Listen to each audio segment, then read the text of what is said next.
We're at the AQS Quilt Week in Des Moines, Iowa, and I'm here with Roger Winchell, and he's from Asheville, North Carolina.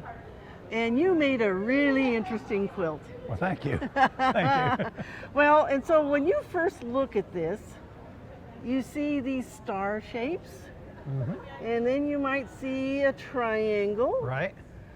And then you might see a great big hexagon. And when you see the triangles, if you're looking through a kaleidoscope, you normally see a triangular thing that's reflected on a plane, so it looks like a whole set of triangles filling the plane. Right. But when you make a kaleidoscope that's no longer got rectangular sides, trapezoidal sides, it's every time it reflects, the triangles get a little bit smaller and a little bit smaller, and when you get to a certain point, it looks like it's on the surface of a sphere. So that's why it's called a spherical kaleidoscope. And so that's what you reproduce here. Yes. Yes. Well, let's talk about how you put it together, because I asked, is it foundation paper pieced? Yes, each of the triangles is foundation paper pieced. The difficulty is that each of the triangles is a totally different size. So I had 54 different triangles to construct, and when I took the measurements off a picture from the kaleidoscope, it's difficult to use a compass and get triangles exactly, but I would take the dimensions of the triangle, and I had a Excel spreadsheet with lots of nice trig functions in it. Oh gosh. and it actually was just calculating the altitude. So if you got the base and the altitude, it makes drawing the picture very easy. Made it easier, didn't it? Well, now what really caught my attention is how you sewed those triangles together, because you did that with a zigzag stitch that goes both ways. Yes. And so did you use that foot that has the blade down the middle? No, I generally use just the round plastic one. Okay. And because when you change directions, it's easier to move it around. Yes. Well, that certainly adds a lot to your quilt, because that is such a different stitch that we normally wouldn't use there.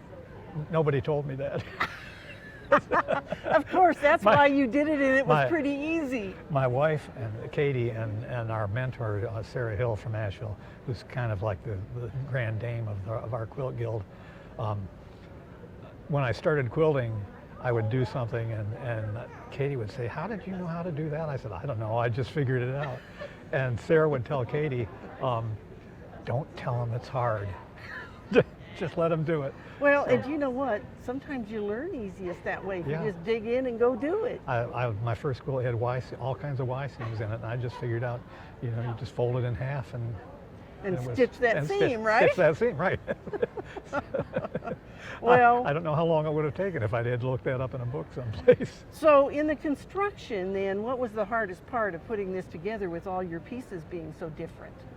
Well, I had a drawing that I could follow, and everything it's a logistical problem after a while. And when I calculated the altitude and the base of the triangles that I needed, I put it in a spreadsheet. And so every one of these on my diagram has a certain number. And then as I got each one finished, I would put it up on a design wall. And then when I got a few of them put together, like one entire hexagon, I would go ahead and sew those together. Okay. Well, that kind of helped you keep organized, didn't it? And when it came to the quilting, actually, I won't point out any mistakes here because I see a lot of them. But I figured out that I would quilt it in either black or metallic threads, and so I just picked opposite the black hexagon. I used black thread, and between the two yellow ones, I would use yellow. It's gold thread. Well, it worked out certainly, very nicely. to me, it looks like it was a real challenge, and you did it very well. Actually, the hardest part of all this was this big outer circle. I had to inset that. Yes, that would have been hard. That was fairly hard. We have a ping pong table for things like that. So you could lay it out. So I made the outer frame. It actually came into about here, laid it all out and pinned it together, marked it and pinned it, and then inset it. So, but I think it looks really nice to get get the nice smooth circle on it. Well, we appreciate you entering your quilt, and mostly because you always bring us something that's a little bit different. I try. All right, and then you try to make us think that it's real easy to do.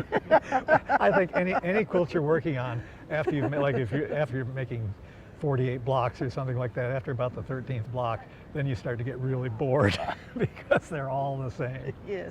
So, well, in so this I got, one, these they weren't all weren't the same. same. Right. They were So, not the same. Maybe so- the same colors. mhm. Yes. Well, thank you so much for entering Thank you. again.